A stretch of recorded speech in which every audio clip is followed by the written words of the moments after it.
So, I want to start a new and very exciting topic, namely the Erdos-Kac theorem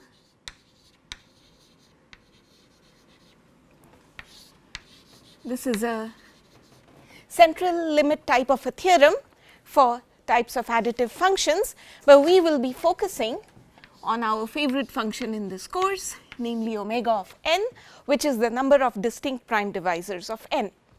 So, as I had indicated in the beginning of this course that this is one of our main goals, and we started this course with a discussion of some pertinent properties of omega of n. So far we have learnt, we know an average order for omega of n. So, we learnt that if you take sum of omega n's for n up to x, this is equal to x log x plus O of x. And we also learnt by a theorem of Turan that if we take summation n up to x omega of n minus log x whole square, this turns out to be less than or it is O of x log x. And with the help of Turan's theorem, one can prove the Hardy-Ramanujan theorem, which actually predates Turan's theorem, but Turan's theorem gives us a very elegant proof of this theorem. What does this theorem say? Let's review and briefly discuss this theorem again.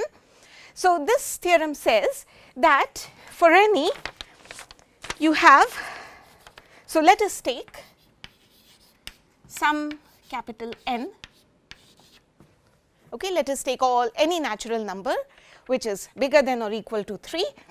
This we take it to be bigger than or equal to 3 in order to ensure that log n is positive, and delta is something, a real number that lies in the interval 0 to half. So, what does the Hardy-Ramanujan theorem say? It says that 1 over n times the number of integers, positive integers up to n, so that, and omega of n, okay, minus log n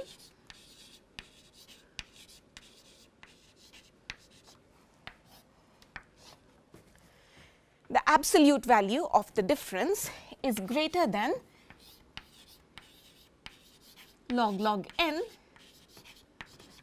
raised to the half plus delta. The number of n's up to capital N for which this happens as capital N goes to infinity. So, this number is at most of the order of log n raised to 2 delta. Okay. So, the proportion of integers for which the number of distinct prime divisors minus log n deviates away by this significant distance is at most bounded above by 1 over log n raised to the 2 delta. And obviously, we know that as capital N goes to infinity, this goes to 0, right, and therefore, what this tells us is that the density of the set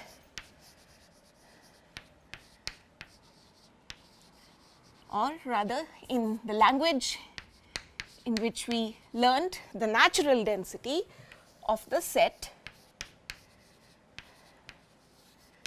let us call this S to be equal to all those n's for which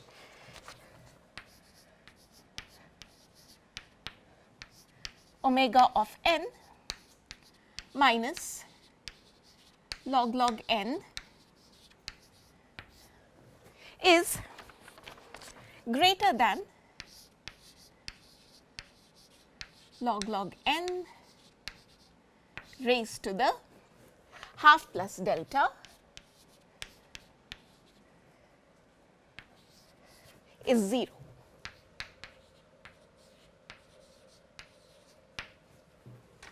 Okay. Now, if n is not in S and it is greater than or equal to 3,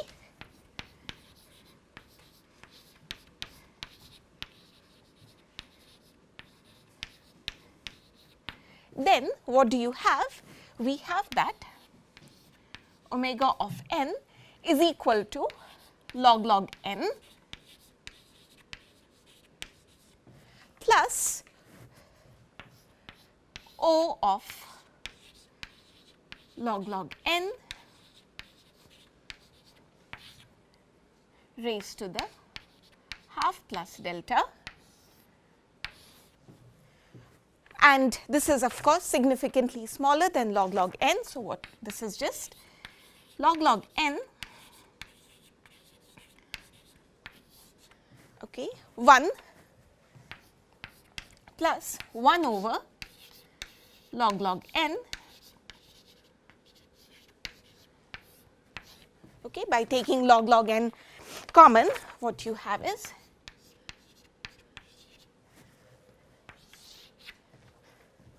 and since delta is strictly less than half, this is a positive power of log n which is going to infinity. So, 1 over this is going to 0, right. So, what you have is as n goes to infinity, this is just log n times 1 plus little o of 1 as n goes to infinity, right. So, what this tells you is that once you prove the Hardy-Ramanujan theorem, we know that this set has density 0, therefore, its complement must have density 1, and therefore, it immediately follows that there is a density 1 subset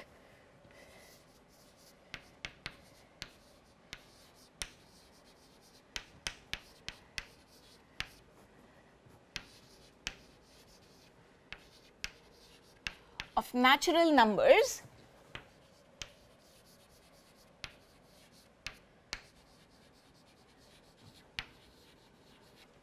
okay.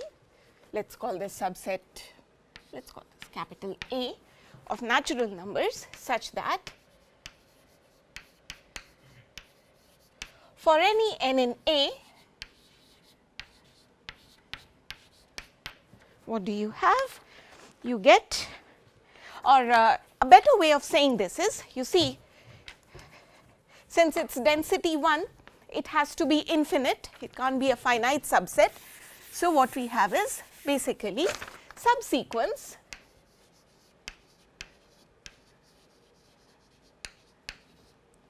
of natural numbers, let us call this subsequence n sub j, such that for any element in this subsequence, so what you have is that omega of n sub j is equal to log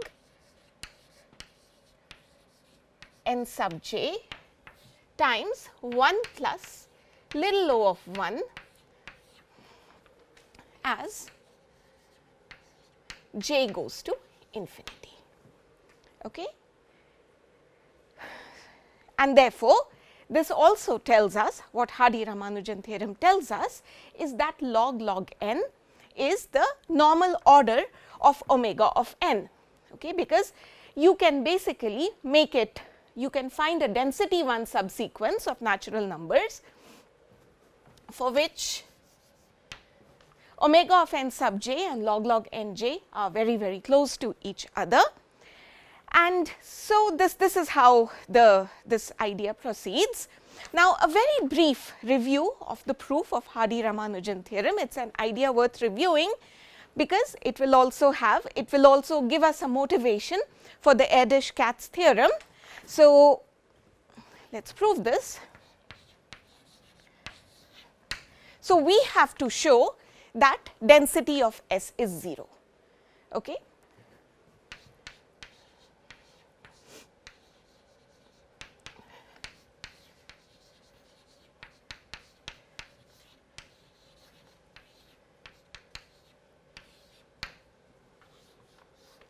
So, how do we show this?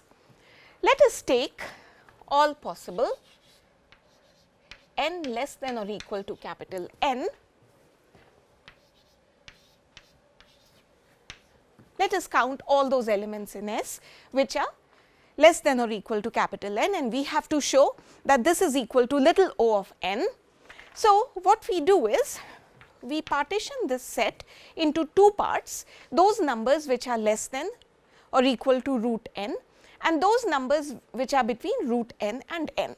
So, let us take n less than or equal to root n, n in S, plus all those n's which are greater than square root of n and less than or equal to n and lie in the set S 1.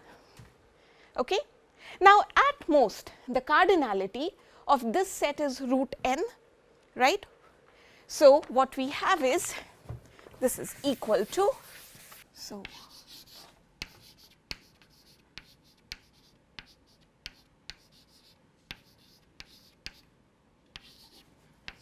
plus O of root n. Okay. This part is certainly little o of n, and we want to show that this part is also little o of n. Now, what does it mean to say that n is in capital S? It means that this condition holds, and therefore, absolute of omega of n minus log n over log n raised to the half plus delta is certainly greater than 1. Okay. So, this 1 is less than or equal to root n less than n less than or equal to n in S, and you have omega of n minus log n absolute value over log n raised to the half plus delta. Now, if that is greater than 1, obviously its square is also greater than 1. So, we can just take over log n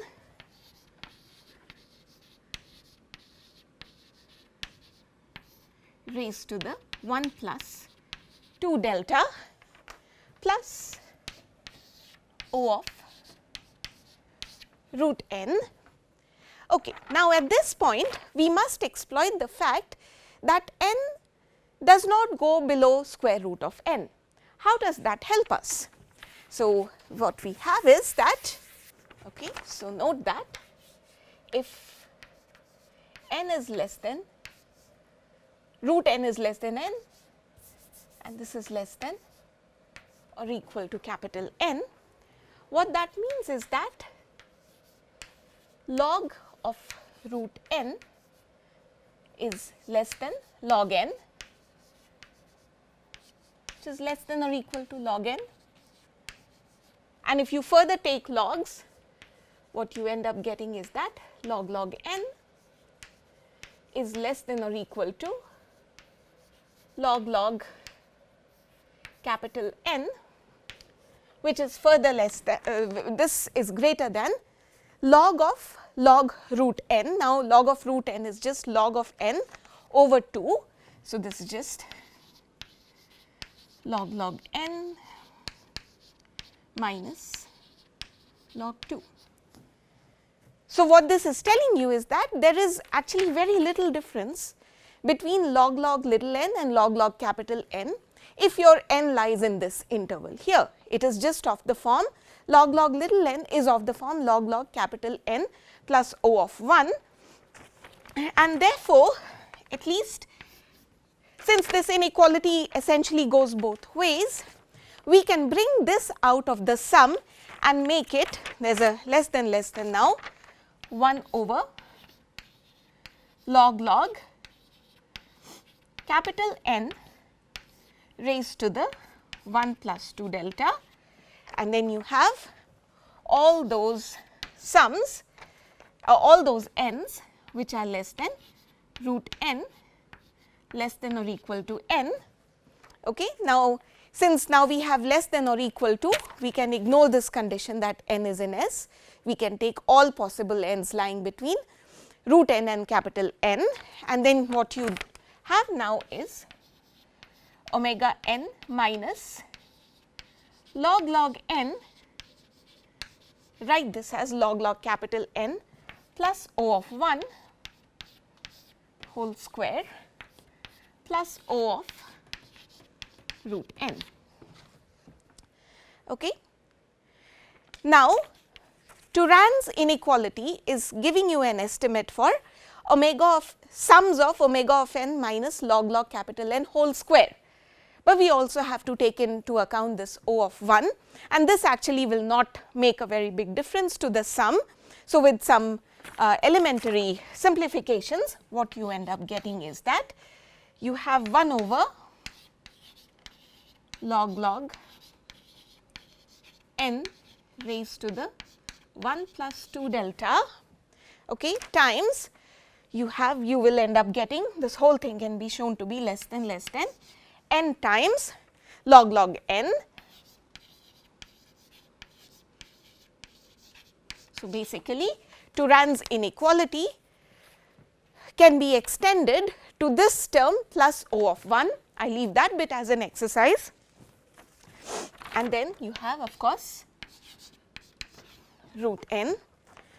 Now, clearly what you end up having is capital N over log log n raised to the 2 delta, where delta is a positive power. So, this is obviously little o of n, root n is little o of n. So, this whole thing is little o of n, which is exactly what you wanted to show. As capital N goes to infinity, and this proves your Hardy-Ramanujan theorem in a slightly different way from what we had done before. This of course leads us to ask the question about precise estimates for moments of the form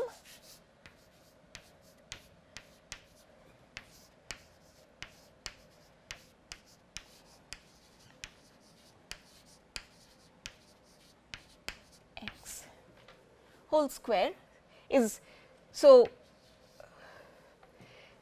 this we know this to be less than x log log x.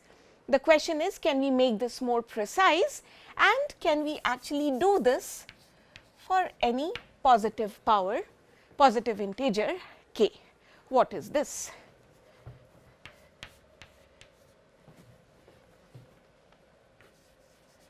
As x goes to infinity.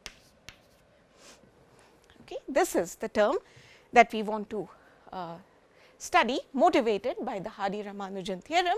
So, these are basically, we are interested in evaluating higher power moments of omega of n minus log log x, and this leads us to the Erdos-Kac theorem, and it is a very beautiful theorem. So, let me state first what it says. Okay, so,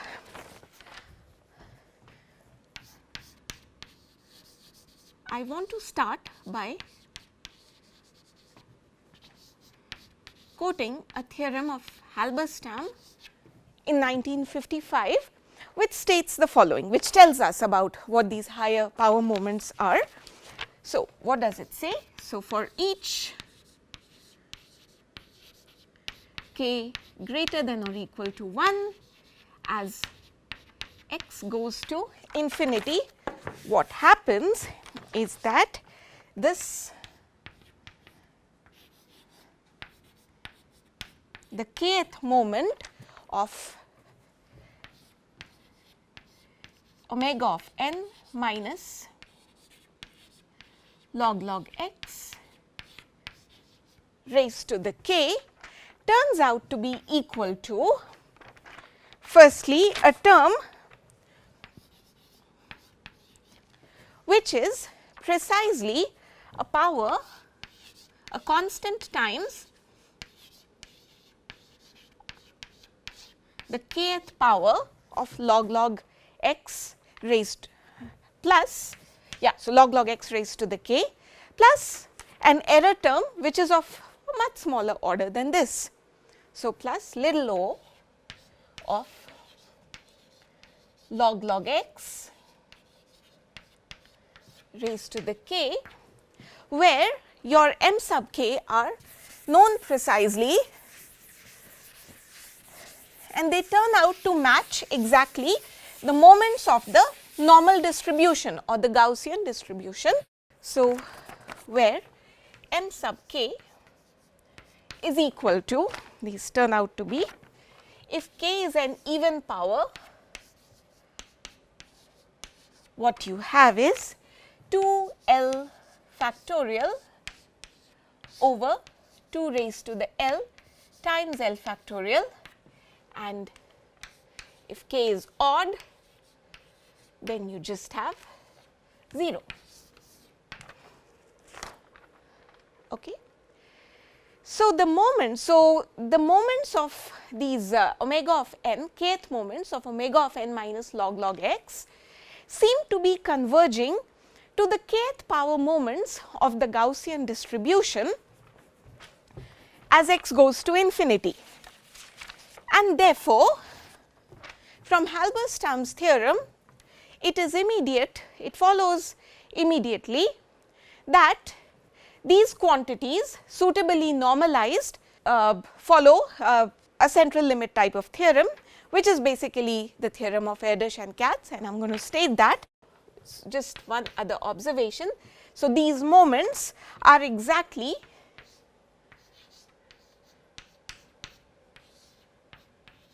the kth power moments of the Gaussian distribution.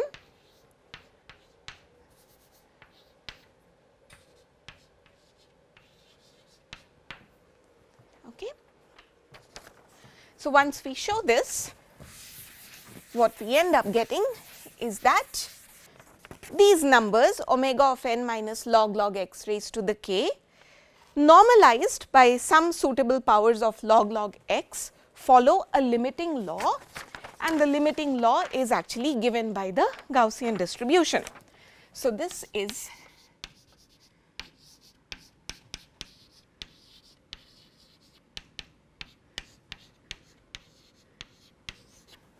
the Erdos-Kac theorem, which says the following: as x goes to infinity, 1 by x times the number of n up to x, for which omega of n minus log x over root log x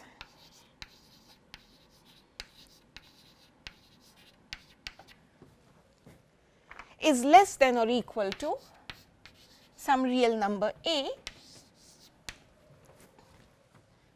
Okay. This converges to, or this is equal to 1 over root 2 pi times the integral from minus infinity to a of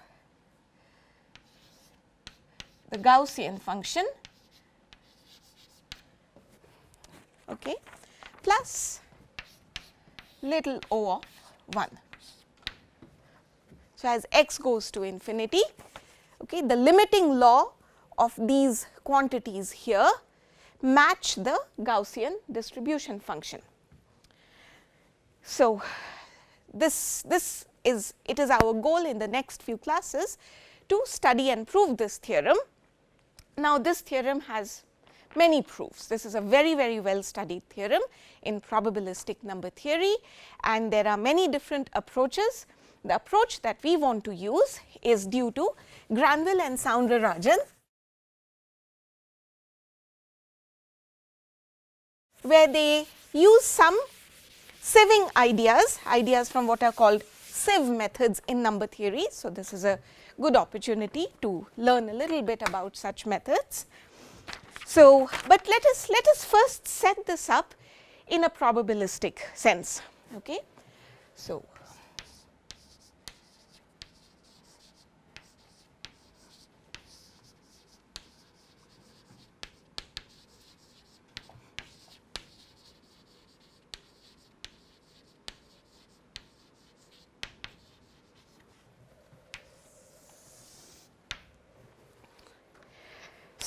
let us take P to denote a prime number, and let us denote this function for a number n to be equal to sort of the indicator function if P divides n and 0 otherwise. Okay. So, if you were to think of this, you know, as something like a random variable on the set of natural numbers, the question is what would be its expected value, right, and variance and things like that. So, we observe, let us take n less than or equal to capital N G sub P of n. So, I am asking you to count all those numbers up till capital N which are multiples of P. So, basically this turns out to be just the greatest integer of n over P, right. So, n over P plus O of 1. Okay. So, as capital N goes to infinity, 1 over n times this sum is just asymptotic to 1 over P.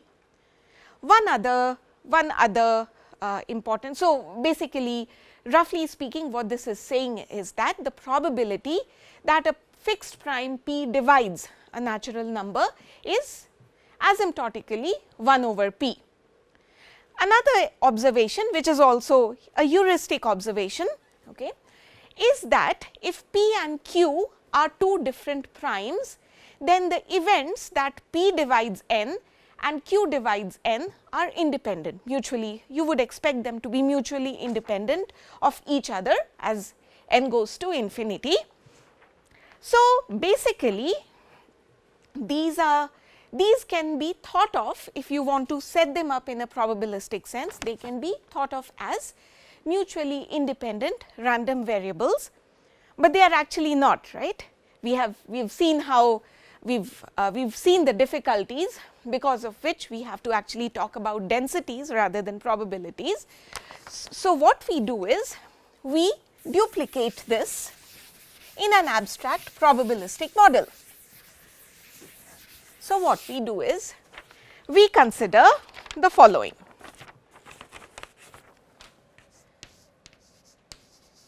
So, here is a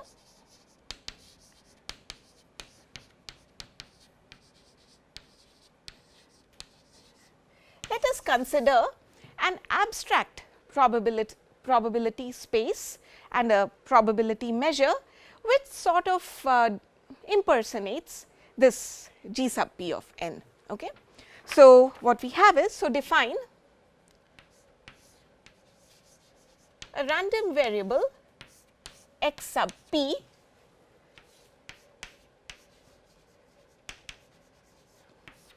okay, on some abstract probabilistic space such that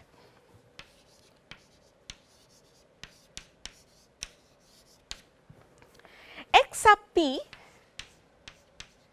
is equal to 1 with probability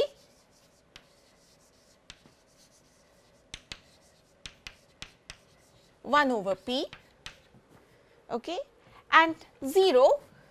So, it is actually a Bernoulli random.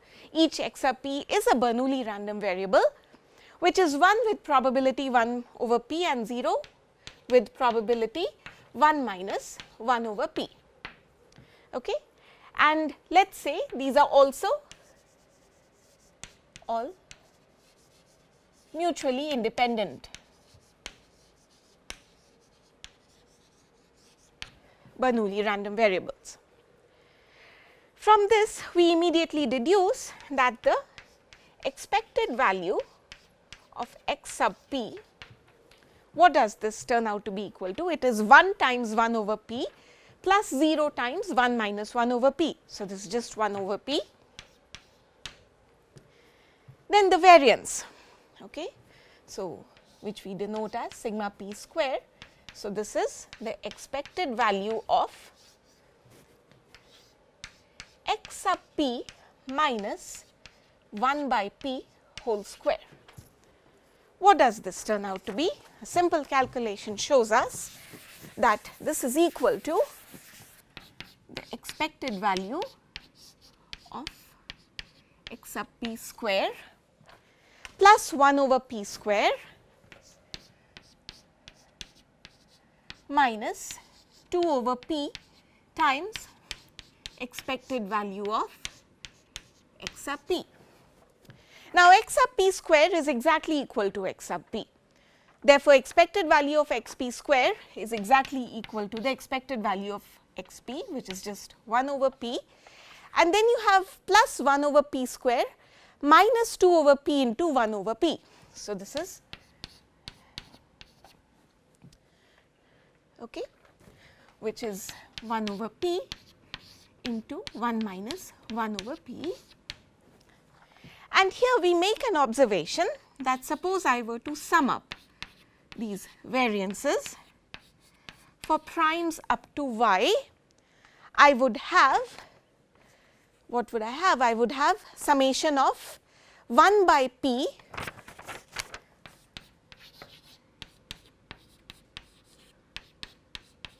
minus summation 1 over p square. Okay. This of course, this is bounded above by an absolute constant. So, you can take this as O of 1, and this you have seen is log y plus O of 1. So, this turns out to be log y plus O of 1. Okay.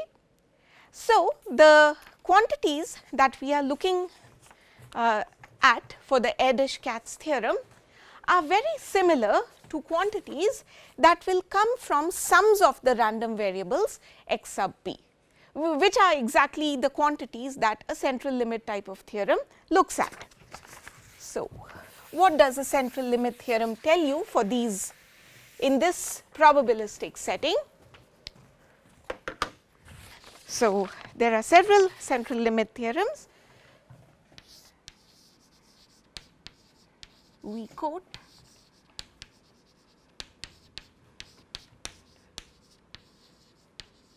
the one that is applicable to the type of random variables that we are looking at.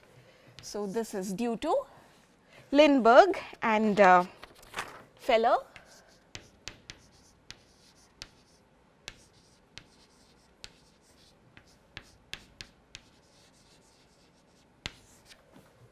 What does the central limit theorem state?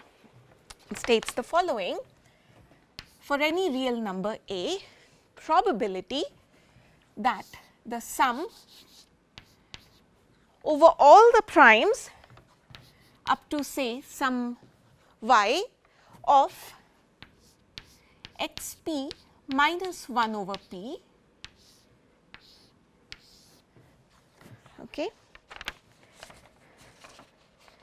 Yeah, so the probability that this sum over square root of log y is less than or equal to a is asymptotic to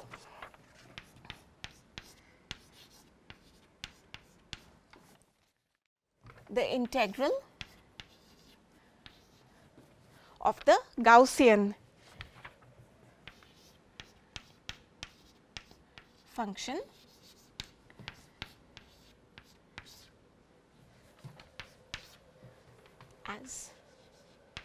y goes to infinity. So, central limit theorem is essentially a theorem about the probabilistic behavior of sums of independent random variables which satisfy certain types of properties. In our case, we are taking random variables, Bernoulli random variables whose expected value is 1 over p. In general, you would have sum of your random variables minus the expected value. That is a more general theorem. I have only written it in the way that it applies to our situation. Moreover, another way of understanding the limit theorem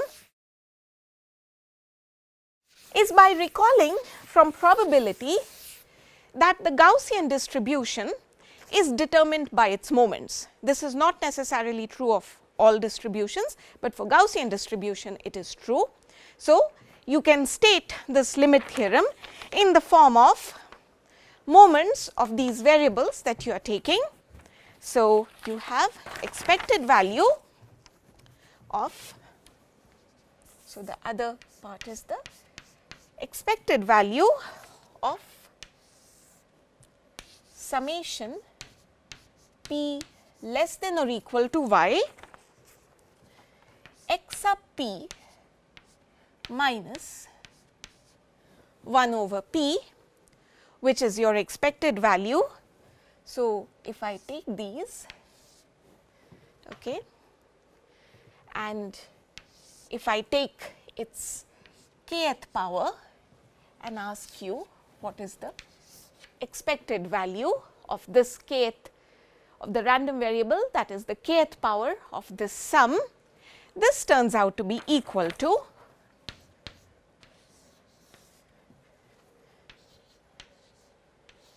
L factorial over 2 raised to the L times L factorial times log y raised to the L plus little o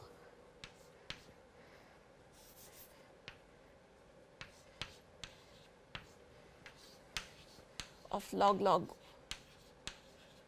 y raised to the L if your k is of the form 2L and it is just little o of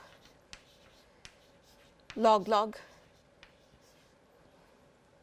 y raised to the k by 2 if k is odd.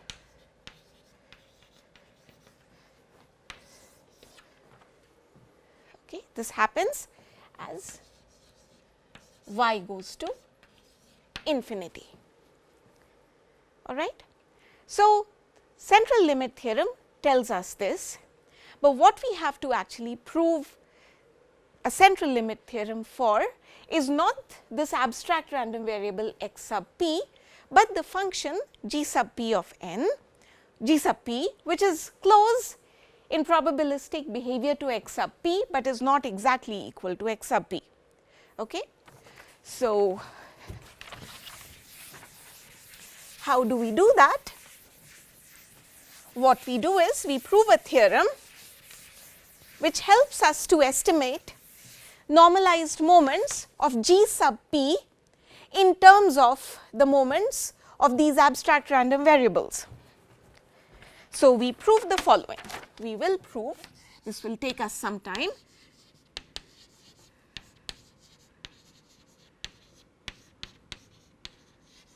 This is what we prove.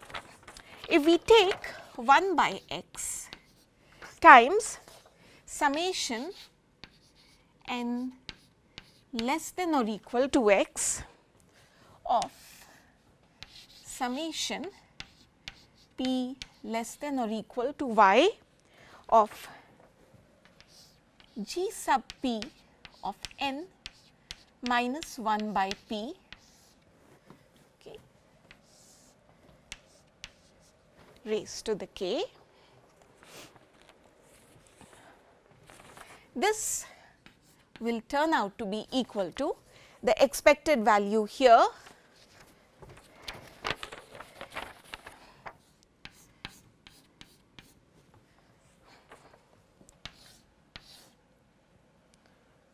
expected value of summation kth power of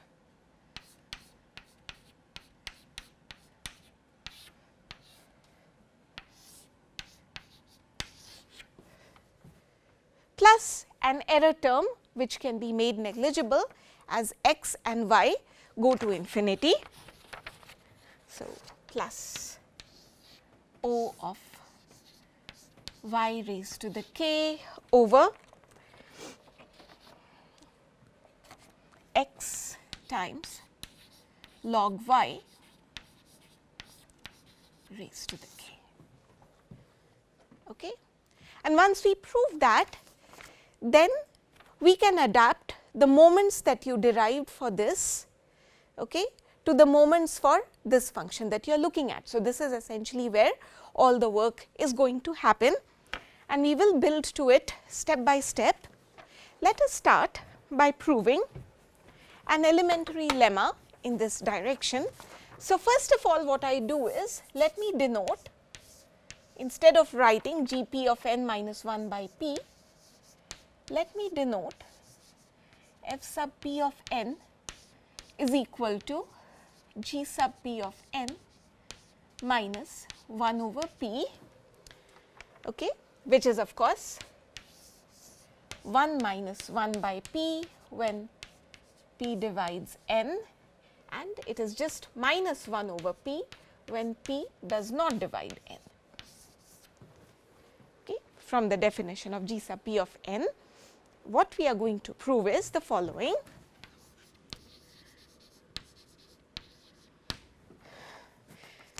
We are going to take our little y to be a function of x, okay, suitably controlled function of x.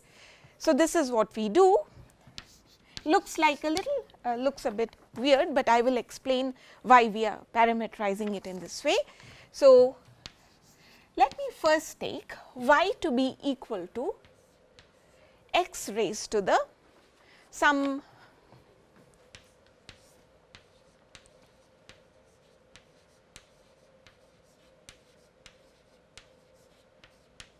x raised to the 1 by log x. I want the power of x to be very, very tiny. Okay, I will explain soon why that is so. But first we will prove that with this type of a parameterization, it turns out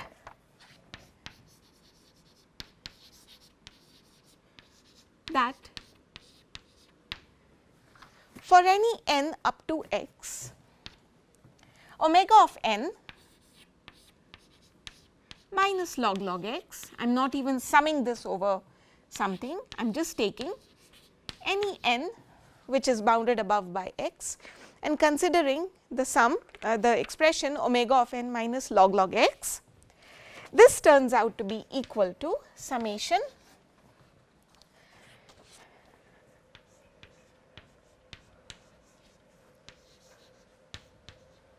of the f sub p of y, okay, as you run f sub p of n, okay, as you run over all the primes up to y plus an error term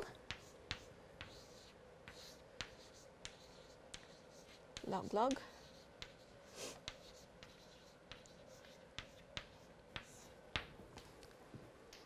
Okay.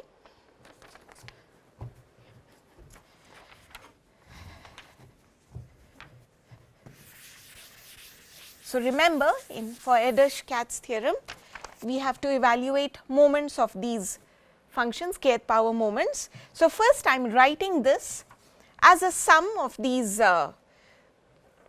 random variables, okay, f sub p of n, these functions which are like random variables.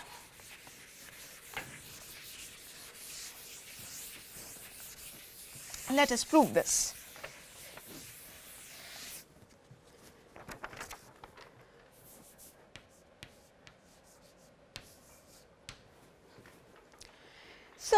omega of n. What is omega of n?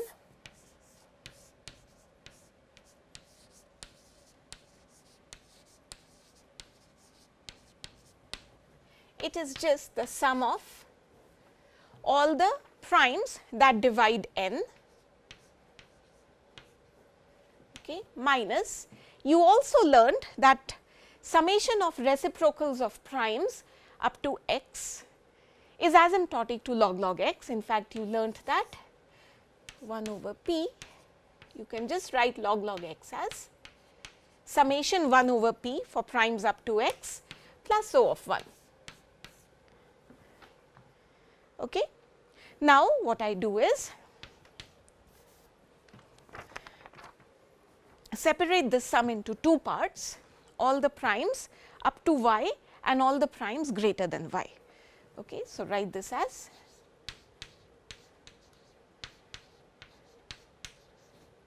one plus all the primes dividing n which are greater than y 1, okay, minus, then you take all the primes which are bounded above by y,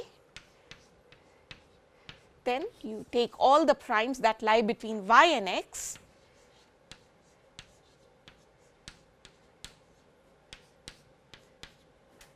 plus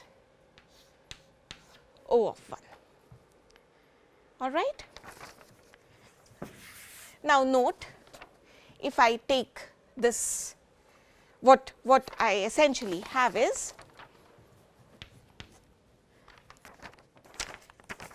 if I combine this sum here with the sum 1 over p over all the primes up to y, basically what I have is that, so you have, we have all the primes up to y, okay, p dividing n,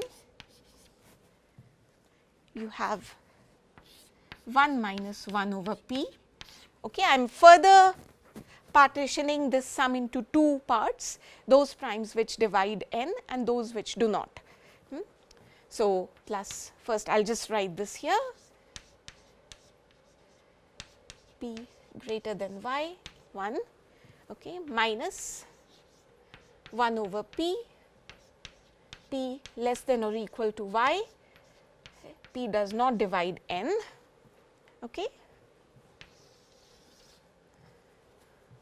plus O of 1, sorry, I forgot this term here, minus summation y less than p less than or equal to x 1 over p plus O of 1. Right. Now, notice the following, this is just your f sub p of n. F sub p of n is equal to 1 minus 1 by p if p divides n, and it is minus 1 by p if p does not divide n. So, you can combine this part and this part to get the sum of all the primes up to y x sub p of n, okay, and then you have some leftovers. Let us look at those. So, this is the first leftover, summation over all those prime divisors of n which are greater than y. Then you have all those primes lying between y and x,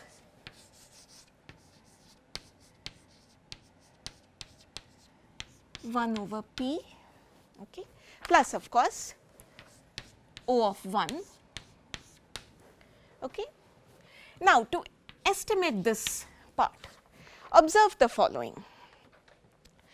Remember, your y is of the form x raised to the 1 over log x. Okay. Now, if you have a, let's say you have L many primes p which divide n and which are greater than y, okay, then what you have is, so let's say these are the primes p1, p2 up till p sub L. They are distinct, they divide n and each of them is greater than y, Okay. So, now clearly the product P1 P2 up till P sub L is certainly less than or equal to n, since each of them divides n and they are all distinct, right, and n is something that is less than or equal to x, and this P1, each P is greater than y. So, certainly this is greater than y raised to the L, okay. And therefore, what you have is that your y raised to the L is strictly less than x, and therefore, L has to be less than log x over log y, taking logarithms, all right. So, what do we get? We basically, this gives us an upper bound for this term here. So, log x over log y, but what is log y?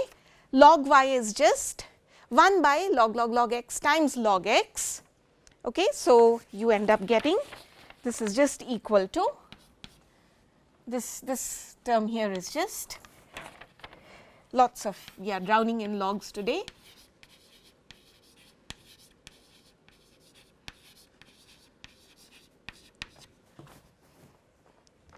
Okay. Have to be sure you get the correct number of logs. What about this term over here? Summation of 1 over p, as p lies between y and x, is log x minus log y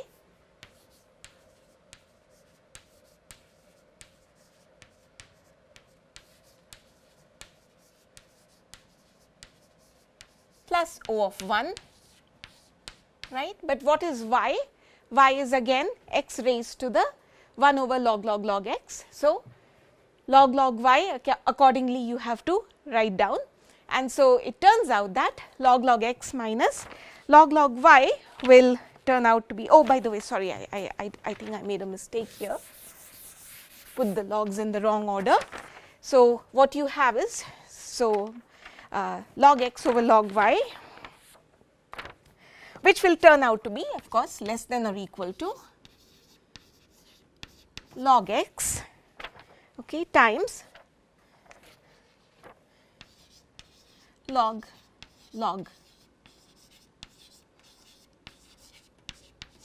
x over log x. 1 over log y is this quantity here, and so this L is just less than or equal to log x, okay. This one here is what turns out to be, by putting y equal to this number here and then taking successive logarithms, there will be some cancellation, and this is what actually turns out to be log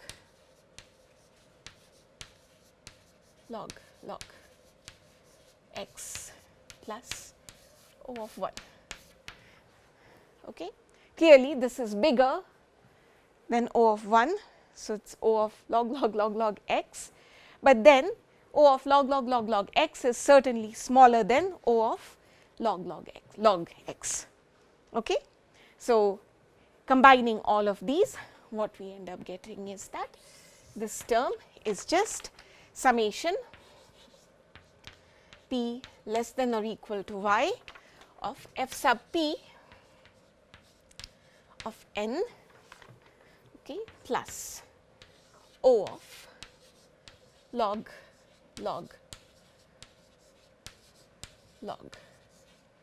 x, which is what you needed to prove, okay. And I will finish for today.